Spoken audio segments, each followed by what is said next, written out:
Hello everyone, Blue Star Saber here today once again to do another One Piece chapter review. Chapter 1005, The Height of Folly. But before we begin, let's see, I'm a bit behind on the chapters as usual, but I was hoping to do this yesterday, but I figured might as well try and do this now before, so I can try and do maybe 1006 later during the week, and hopefully 1007. Let's see it closer as well. So hopefully I'll be up to date on the One Piece chapter reviews again. So as I'm a bit behind the review, as I have been behind for like the past couple of weeks in terms of reviews at least, but I do know the contents of the other chapters. But before we begin, let's see the actual chapter summary. I am going to talk about the One Piece cover, in which it's read the request about carrot cooking a stew and preferably testing it by Odanami Manani's brother. Let's see, fair enough. And we see Carrot cooking stew for both Dogstorm and Cat Viper. They're obviously let's see, Cat Viper's obviously enjoying it. Dogstorm looks like he's like ready to eat it, and Carrot is just doing a little taste thing of herself for a lick thing. It's kind of a nice thing. It's kind of a nice color spread. Carrot fans will probably enjoy it, though. I do wonder if it's a bit. I might be looking too much into this. I do wonder if it's like the pose is a bit fan service ish kind of thing. But I might be looking too much into it. But I don't know. It could just be the pose. But this is like I don't know, I'm just so used to comic books and anime doing certain poses for female characters, but yeah, I might just be looking too into it. So forget what I said. Well, probably won't because I've just said it out on a live stream, but reviewing it. But oh well, never mind. I am just going to move on to the actual chapter. Let's see, but yeah, pretty much just a nice cover of like carrot cooking for the two Cat Viper and Dogstrom. So yeah. So yeah, anyway, the actual chapter of let's see, The Height of Folly. We see the Marines running for their lives as the announcement says all ships to prepare for fire and all sailors to retreat as the Buster Call is starting. With some Marines confused what's going on at the center there, with others like, we're just following orders. And so they're doing it. And then we cut to, I believe, Vice Admiral Dahl, I think. Yeah. Hold on, let me just double check. Vice. I always forget this Vice Admiral's name. She's relatively new, and I always seem to be just let's see, let's see, not 100%. Yep, Dahl. It was Dahl. I'm just being silly now, but yeah. She ends up asking Saturn and Pretty and Kizaru to return, and all ask them to return, but Saturn reveals that he intends to stay with Kizaru on the island, as he probably wants to try and deal with like the remaining, make sure that the enemies that are there, see the enemies they have in front of them are all dead. Let's see, Vice Admiral Dahl protests, but Kizaru just coldly states so well with the shaded glasses thing, just telling her to go, and she just goes, "Yes, sir," and then leaves the other Vice Admirals. Vegapunk getting a bit angry, saying that he thought only his life was what they Saint Saturn wanted. Let's see, trying to argue that not to destroy this lab because of Egghead's the fruit of all like the latest things for the future and conceivable field. And if they destroy this place, let's see, progress will go back to from 100 years. Begging with Kizaru to listen to reason on this, but he's just looking away ashamed.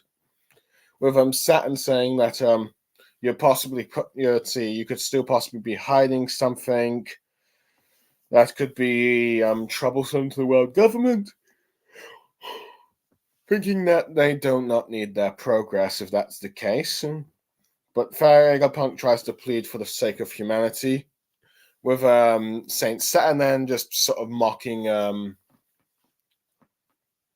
well, probably seriously stating, but perhaps maybe mockingly, would say, "Oh, I forgot to mention he's ordered a strike against the ship that had all the people escaped from the island yesterday," which shocks Vegapunk with Saturn thinking about it. Probably let's see, thinking that someone's probably already sunk it, saying that thinking it's all possible that someone on that boat might know something about the Void Century. So he sent battleships.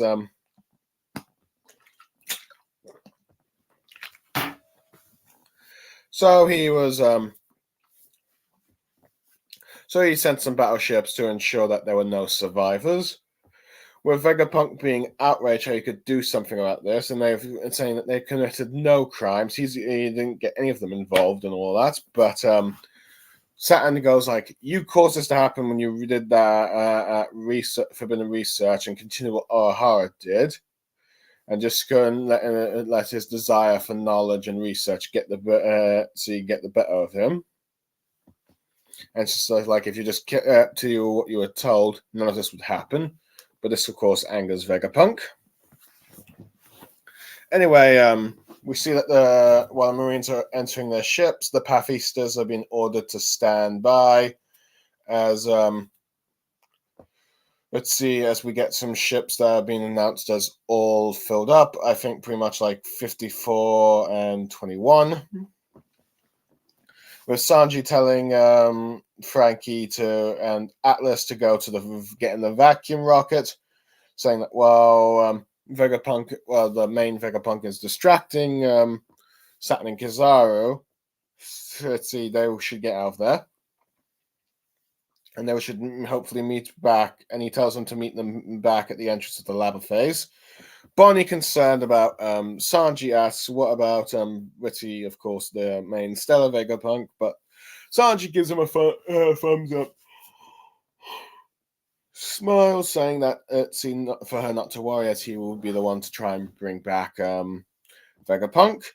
With Sanji contacting Nami, asking what the situation is, with her saying that we're at the back door, and asking about all the noise going on down there, which Sanji ends up informing them that it's a Buster call, which freaks out Witsy, Chopper, and Usopp. With Nami asking where Luffy is, but Sanji says he's probably fine at the moment, even though he hasn't seen him, but he just tells her just to remain focused. Nami revealing that Zoro is still fighting Rob Lucci, and that she sent Jinbei to try and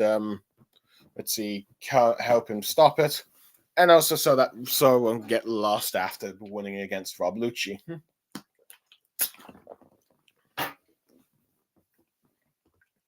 Let's see, with Edison of Vegapunks being worried about Stella's current condition, Chopper telling Robbins that she can lie down,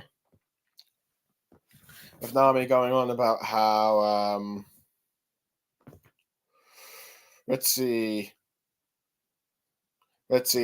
talking about, hold on, let me just see what it says. With Nami revealing that Brock and Lilith went down to go to move the Sunny, with Usopp complaining about how many Buster calls they're going to have to deal with. Well, Robin's deal more with Usopp, so there's that. Saying that we should get out of here, but anyway, Nami talks about how the problem with the Vega Force 1 being destroyed, their means of escape isn't going to work anymore since Kizaru ruined it when he destroyed it. But Lilith ends up starting to compliment Brock. Brock starting to say that in his hands, moving the ship across the land is a piece of cake. With Lilith, Vegapunk praising him, saying that he'll be back in your entrance in no time, as it's revealed that Brock has used his ice cold devil chill abilities he gets from his devil fruit to freeze the floor as the Sunny starts sliding about. Thinking it's revealed that they're turning the island clouds to ice and calling it a brilliant idea, with Brock being happy about the compliment, With then Liv asking how did they stop this, but Brock reveals that, oh, he didn't really think that far ahead, and Liv gets mad, saying, how could you let that slip off? And let's see, getting mad of what the plan is now. Let's see, because otherwise they're going to crash, but Brock ends up asking Liv, what do you think the plan should be? So anyway, we start to see the Marines starting to fire at the Labosphere, even though there's the barrier and all that stuff. So you've got that Hulk Hogan, like Vice Admiral, firing the cannons at the Busticle and beginning the bombardment as we see ships trying to destroy the city, but warning them to be careful of the Pathistas because they are also their military assets, and they are also destroying the island as we start to see one of them blow up the place. But Vegapunk just looks on helplessly as he sees his life's work be destroyed, as he just only can think of the thought of Egghead at this time. With Atlas saying that they they are at the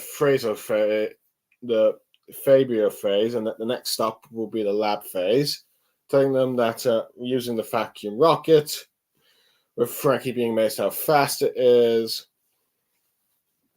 Apparently, the estimated travel time is 32 seconds, but Kizaru brings up his light sword from his devil fruit, slices the sort of vacuum pod that they have, cutting it open long enough for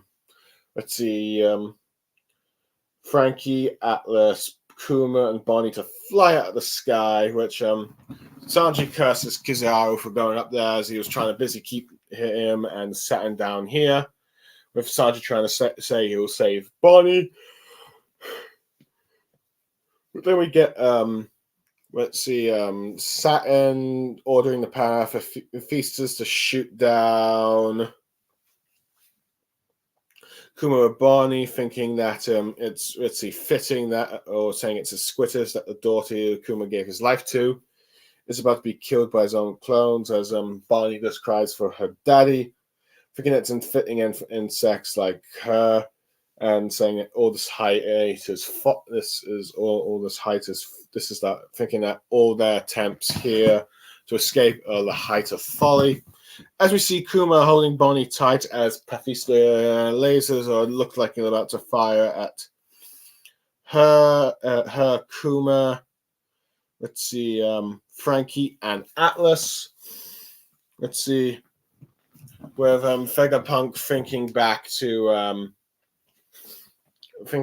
as when he heard that Bonnie had become a pirate, thinking that the one possibility that flashed his thought about how the Navy would order Pathistas who took in her father's form to attack her and shoot her down, thinking that means, in a sense, her father's clones would be the one to kill her. So it's like thinking about just how cruel it is, and it's now about to happen right before his eyes.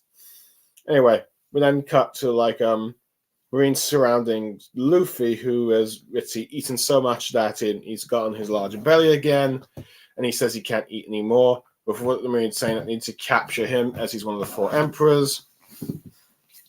And the final panel, cuts to someone saying, the Marine battleship they used to go try and kill those, Egghead Islanders and researchers, that they failed to destroy the escaped ship, but they have to report back to Kizaru because they need to tell them that this certain group went to Egghead, as we see the Marine flag just crumbling down, ending the chapter. Anyway, time for my overall thoughts.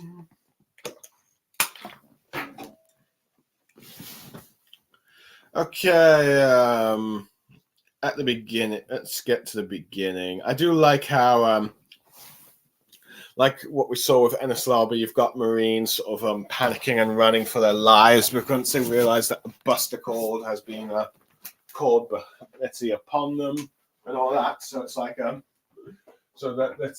though they have no idea what's going on inside the plaza, All I know is that they need to run for their lives and that they're in danger. So yeah, it just goes to show you that the Buster Huckle hype is still intact at the time being for this when this chapter was released. I'm not going to say about the other ones, but yeah. But it shows the seriousness of the situation. I do like how let's see, Vice Admiral Doll seems to be at least. I don't know what type of side of justice that she is on at the very least, but yeah, but at the very least, she's at least seems to be care enough for like her comrades, like with Kizaru and Saint Saturn, to come back as it's too dangerous now. But Saturn is confidently staying behind. He doesn't really give a reason, but I think it's pretty obvious that he wants to make sure that Vegapunk, let's see, Kuma, and Luffy are dead. He doesn't have to, so he's not leaving chance to happen. So he thinks that he and Kizaru enough would be able to take care of their problems right here and now, at least, very least, prevent them from escaping. So I do like that. I do like Kizaru's just playing there, just like go, and then Vice Admiral Doll is just like just cannot disobey that order and then just heads out. So I do like how it's kind of like the reverse of like, let's see, it's kind of like this is like the sort of reverse of like what happened with like a hero's side where someone stays behind to try and fend off the enemy, but let's see, some of the other main characters don't want to do it, but this guy, the good guy that's about to sacrifice himself says that just go and just stop wasting time. Here you've got it with more of the villain side with Saturn and Kizaru. So yeah, I think it's kind of like a nice little twist on that kind of nature of storytelling. Anyway, I do like how Vegapunk is going like hold on. I do like how Vegapunk is just trying to like protest against Saturn about trying to destroy his lab and life's work, because it's like he put so much effort into it, and it's like let's see, they're so far in advance that if this place is if Egghead is destroyed, let's see, humanity will be let's see, from what we learned, would go back to like 100 years of progress for what they could possibly achieve down the line. And saying that I thought only his, and asking what isn't his life just enough, since that's what you came here for. But I do like how Saturn is just so coldly and calculating and ruthless as a villain that let's see, that he's like, let's see, just wants to guarantee that there's no chance that let's see, that any of the information is leaked. Best to destroy everything, and it doesn't matter about humanity's progress and all that stuff. They don't need, let's see, the world nobles don't really need all that to progress in the future, and they have what they need just to remain the top dogs. So it's not too much of a loss for them if they had no choice but to wipe out Vegapunk's life work. And to show just how cruel he is, he ends up just mocking Vegapunk about how he sent some Navy ships to take out the residents of the island, just to make sure if any of them had any information, they cannot leak it. Sort of, in many ways, a similar mindset to Akainu with the Scholars of Ohara when he destroyed that civilian ship, which arguably. Let's see, you can probably see how the Five Elders, at the very least, wanted Akainu to become Fleet Admiral rather than Aokiji at the time. So we got that little bit there. But I do like how Vegapunk is just absolutely outraged that Saturn would do this, and just also horrified when it is like all the inhabitants of the island were like going to be destroyed, and he just tries to plead that they know nothing and all that stuff. He even tries to get Kizaru to see reason when the island's being destroyed, but Kizaru continues to fascinate me as about how he seems to be like ashamed to admit that he doesn't really want to do this, but at the same time doesn't seem to have the will to protest or stand up against Saturn. So it's shows us how unclear he is with his unclear justice, I guess, because he doesn't know which way he is swinging right now. But he seems to at the very least, more complying with Saint Saturn's orders. So there's that. I do like how Sanji takes charge and tells everyone to get back to the lab while he'll hold them off and take care of Vegapunk at the same time. Anyway, I do like how you also see like Marine ships. Let's see, Marines heading back to their ships and leaving the Pathistas down, because it leads to like arguably a very iconic scene in the next chapter. But I won't go go into the details there. That'll be for next review. But I do like how we've got some of the Straw Hats reacting. Usopp and Chopper sort of panicking about the Buster Call a bit. Nami just trying to keep Ritzy update on where Luffy's whereabouts is, but also informing Sanji what's going on with Zoro. Nami is still sort of bed rested, so Chopper's still taking care of her. We've got Edison worried about Stella, of course. That was nice as well. So I do like, of course, Usopp's reaction of like, another Buster Call. How many are we going to do? Which you're going to always do one more less than Nico Robin, Usopp. So yeah, which is funny because all the Buster Calls that we've seen canon-wise in manga have always been sort of connected to Nico Robin to an extent. So yeah, I wonder how she's feeling about this kind of Buster Call. Granted, that's arguably one of the few nitpicks you can have this chapter with her not reacting, but instead you've got Usopp hysterically and probably reasonably reacting to the Buster Call. And Chopper at first, but he's more focused on like Ritzy healing Robin. And I do like how Nami is just like confident that Zoro will just be able to beat Rob Lucci soon, which I heard this some sort of fans disappointed with the fact that Rob Lucci is taking forever for Zoro to defeat. Granted, this is like all kinds of people wondering where exactly does Zoro fit in the power scaling and Rob Lucci. At the very least, I'd say he's probably at least Yonko Commander level 1, so like the top Ritzy Yonko Commander. At least that's my guess on the whole situation, but I could be wrong.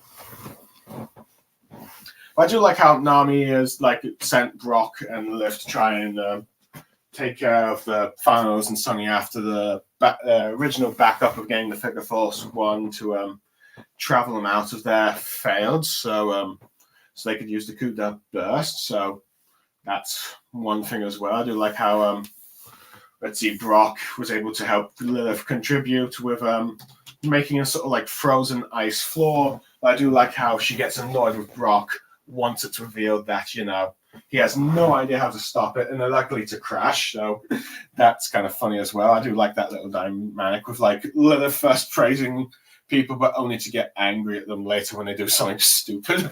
So that was kind of fun.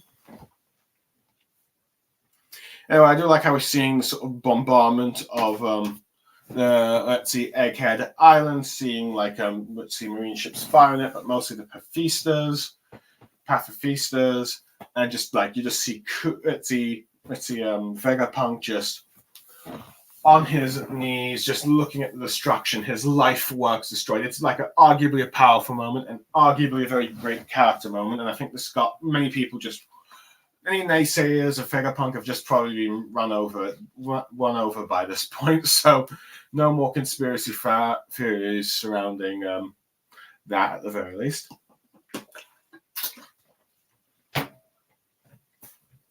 Now I do like how the sort of Ritzy vacuum rocket that Ritzy Atlas's group is traveling in can go for quite a few seconds, but of course it's still not enough to stop Kizaru from slicing it with his light sword, which we haven't seen since I think Dark King Rayleigh. So there's that. So it's nice to see that. And I do like how, as a result of the slicing off the vacuum rocket in half, has gotten everyone vulnerable and flying to the air, leaving to quite the cliffhanger in terms of danger sense of like, how on earth is Bonnie going to get out of this alive? And Kuma and Frankie and that other member of staff, for like this group, but hold on, Frankie, Atlas, and Kuma and Bonnie. So yeah, SSG. Sorry, I'm just getting a bit tired. So not thinking straight. But I do like how you've got Sat and just being the complete maniacal finding like, it's fitting how you be Bonnie. Your father sacrificed so much for you, but now you're about to be destroyed by his clones, just showing just how evil his art is. Into contrast of Vegapunk, who shows his concern about how all these clone soldiers would just take out Barney without a second thought, and they all look like her father. So there's that. So I did like seeing that kind of let's see the despair look on Vegapunk's face, because he probably feels so guilty about what happened with Kuma. But yeah. Anyway, we also got like a last minute update of Luffy eating all his food. Let's see, ready to charge again after like he lost all his energy, but Marines are just ready to surround him. Let's see. My guess this pit was just, well, probably to argue show like Gear 5 is recovering, but I'd probably say to okay, what was I gonna say? Hold on.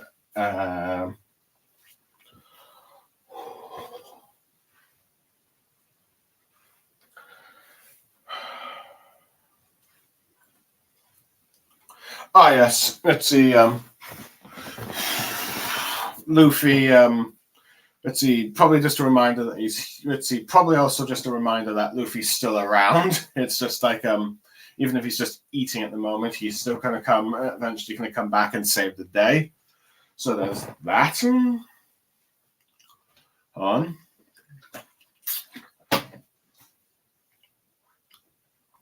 I mean, it's just like a bit of a funny moment with the Marines trying to surround him, but we know that Luffy's going to bust out. So, granted, I do wonder if the timing of this bit is necessary or not, but at the very least, it leads to sort of like a very good cliffhanger of like, let's see, Luffy's in trouble and Sanji's group is in trouble, so I do like that.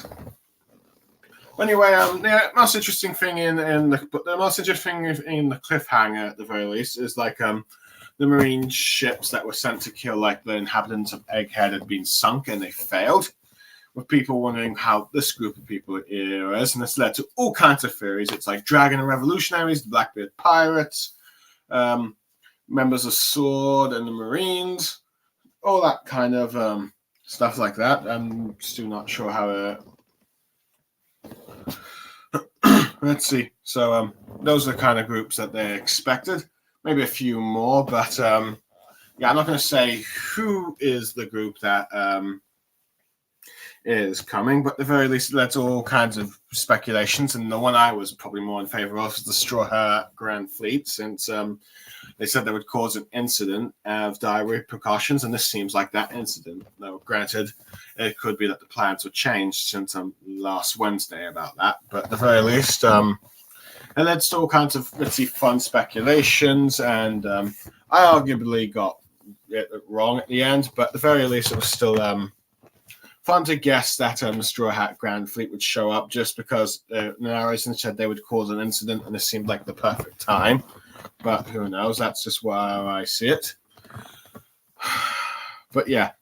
Anyway, I'd probably give this chapter an 8 out of 10. Maybe a few minor nitpicks here and there, and some parts of the pacing. But I do like just seeing how cruel Saturn is.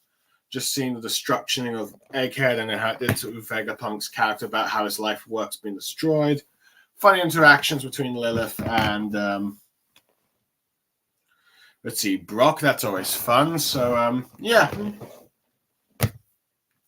And let's see, the cliffhanger of like this unknown ally helping the the civilian ships trying to escape from the Marines. So there's that. So yeah, pretty fun chapter. Just a bunch of nitpicks, and other than that, it's a pretty solid episode. I look forward to reviewing the next one, which would hopefully be soon, and hopefully not this late at night. But for now, I am Blue Star Saber signing off. Thank you for listening. I hope you enjoyed what I had to say, and goodbye for now.